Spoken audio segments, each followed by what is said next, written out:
Halo semuanya, selamat datang di Gerbang Malam. Semoga semua yang nonton dalam keadaan baik-baik saja ya. Langsung aja kita masuk ke ceritanya. Pernah dengar kisah seorang gadis muda Inggris yang hilang begitu saja di jantung kota Tokyo? Dia adalah Lucy Blackman yang baru berusia 21 tahun. Ia dikenal cantik, ramah, dan punya mimpi besar. Tapi dalam hitungan hari setelah ia tiba di Jepang, dia lenyap tanpa jejak. Yang lebih mengerikan, kasus ini membuka sisi gelap Tokyo yang gak banyak orang tahu tentang kehidupan malam, jaringan pelanggan elit, dan sistem hukum yang membuat pelaku bisa bebas begitu saja. Lucy Blackman datang ke Jepang pada awal tahun 2000. Ia adalah seorang mantan pramugari di British Airways, tapi berhenti untuk mencari pengalaman baru. Bersama sahabatnya Louis, ia pindah ke Tokyo dan bekerja sebagai hostess di distrik hiburan Roppongi yang terkenal sebagai pusat seni dan kehidupan malam internasional. Di tempat itu, tugasnya sederhana, menemani pelanggan minum dan mengobrol. Gak ada prostitusi atau sesuatu yang ilegal, tapi mereka diharuskan untuk membuat pelanggan puas dan mau kembali lagi. Hari-harinya menyenangkan, ia bahkan mengirim email ke keluarganya, bilang kalau Tokyo luar biasa, dan dia sangat senang tinggal di sini. Pada suatu siang, tepatnya tanggal 1 Juli tahun 2000, Lucy menelpon temannya Louis. Suara Lucy terdengar riang. Ia bilang, aku mau jalan sama salah satu pelanggan. Katanya dia orang kaya dan punya villa dekat laut. Lucy juga menulis pesan singkat di buku catatan apartemennya. Aku mau pergi sebentar dan akan pulang sebelum makan malam. Tapi malam itu, Lucy nggak pernah kembali. Louis mencoba menelpon berkali-kali, tapi nggak ada jawaban. Louis juga sangat khawatir, hingga keesokan harinya ia melapor ke polisi. Namun respon polisi seperti acuh tak acuh. Polisi bilang dia dewasa dan mungkin hanya pergi sementara. Tapi Louis tahu, Lucy bukan tipe yang tiba-tiba menghilang tanpa kabar. Setelah melapor polisi, Louis langsung mengabari orang tua Lucy. Dan ketika berita itu sampai ke Inggris, ayah Lucy yang bernama Tim Blackman langsung terbang ke Jepang. Karena polisi saat itu kurang menanggapi laporan tentang hilangnya Lucy, ayahnya berjuang sendiri. Bayangkan seorang ayah biasa berdiri di negeri asing, gak bisa berbahasa Jepang, dan hanya berbekal foto anaknya, ia mulai menyebar poster, menelusuri klub-klub malam, bertanya pada semua orang. Namun yang ia temukan justru tembok bisu. Polisi Jepang terkesan enggan menanggapi kasus warga asing, apalagi yang bekerja di dunia malam. Tapi Tim nggak menyerah. Ia mengadakan konferensi pers, menarik perhatian media, dan akhirnya publik internasional mulai menyorot kasus ini. Tim Blackman tinggal di Tokyo selama berbulan-bulan. Ia tidur di hotel murah, makan seadanya, dan setiap hari pergi keluar menempel poster wajah anaknya di jalan Roppongi. Di setiap poster, wajah Lucy tersenyum, tapi di bawahnya tertulis satu kalimat, "Have you seen this woman?" Banyak orang asing yang tinggal di Jepang ikut membantu. Beberapa warga Jepang pun ikut menyumbang waktu. Namun, di sisi lain ada juga yang mencibir. Bagi sebagian orang Jepang, kasus ini hanyalah drama orang asing di dunia malam. Lucy dianggap mencari masalah, dan komentar-komentar itu menghantam hati Tim seperti pisau. Tapi ia tetap berdiri. Ia datangi kantor polisi hampir setiap hari, bertanya, memohon agar penyelidikan dipercepat. Namun, jawaban yang ia dapat selalu sama. Kami masih menyelidiki. Setiap hari, keyakinannya memudar, sampai akhirnya dengan sisa tabungan pribadi, Tim memutuskan menyewa detektif swasta dari Inggris.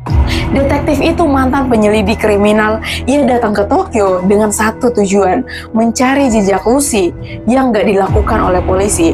Ia menelusuri daftar pelanggan di klub malam tempat Lucy bekerja, mewawancarai pegawai, dan memeriksa laporan kasus lama. Dalam beberapa minggu, ia menemukan nama yang berulang, Joji Obara, seorang pria kaya raya yang sering memberi tip besar dan dikenal sebagai pelanggan tetap di klub itu.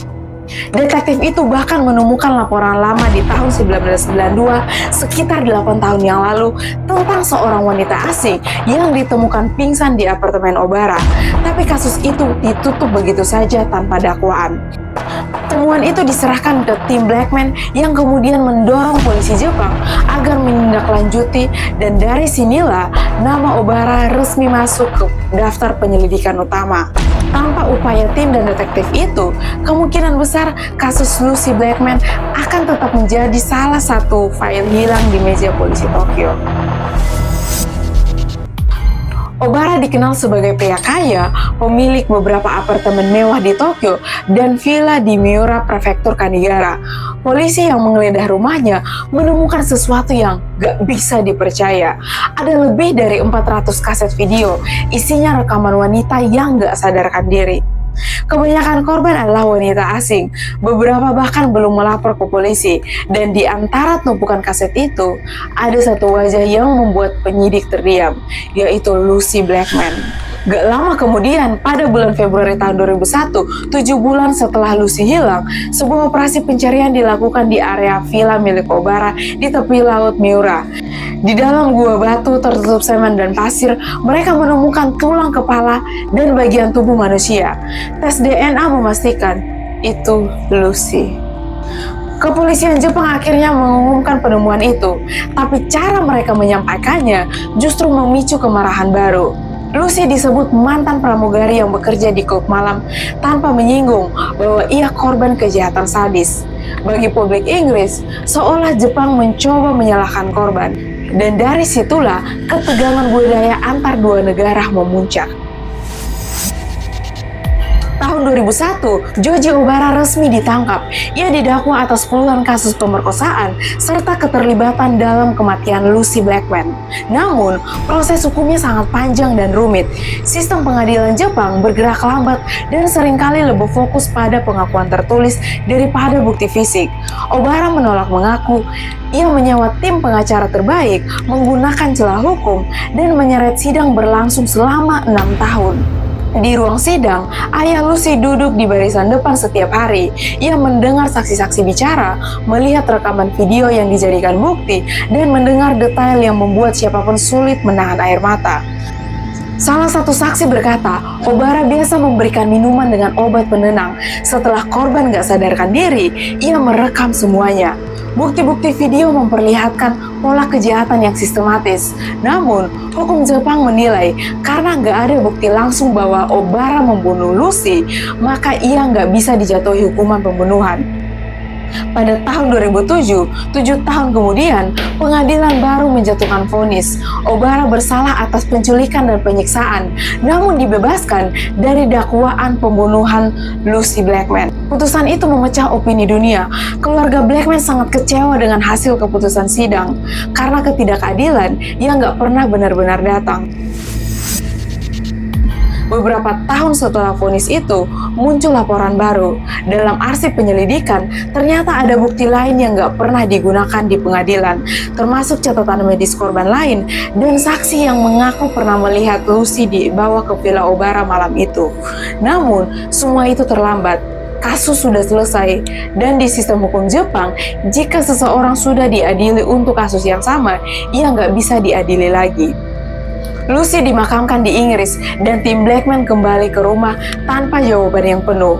Ia menulis buku, melakukan wawancara, dan terus menuntut agar sistem hukum Jepang berubah. Tapi, bahkan setelah 2 dekade, banyak orang yang percaya bahwa kebenaran tentang kasus Lucy belum pernah diungkap seluruhnya. Beberapa jurnalis yang meneliti kasus ini menyebutkan bahwa Obara mungkin bukan satu-satunya orang yang terlibat. Ada dugaan ia dibantu oleh seseorang, mungkin untuk menyingkirkan jasad atau bahkan untuk menutupi jejak. Tapi hingga hari ini, gak ada satupun bukti baru yang diakui secara resmi. Kisah Lucy Blackman bukan cuma tentang kematian tragis seorang wanita muda, tapi juga tentang betapa rapuhnya keadilan ketika yang hilang bukan hanya nyawa, tapi juga kepercayaan kepada sistem hukum itu sendiri. Karena kadang, yang menakutkan dari sebuah kejahatan bukanlah siapa yang melakukannya, tapi bagaimana dunia memilih untuk menutup mata. Nama Lucy Blackman akan selalu diingat, bukan hanya karena cara dia meninggal, tapi karena perjuangan ayahnya yang menolak diam sampai dia tahu betapa kejamnya cara kebenaran disembunyikan. Sekian cerita hari ini, ikuti terus channel Gerbang Malam karena masih banyak kisah kelam yang menunggu untuk diceritakan. Bye!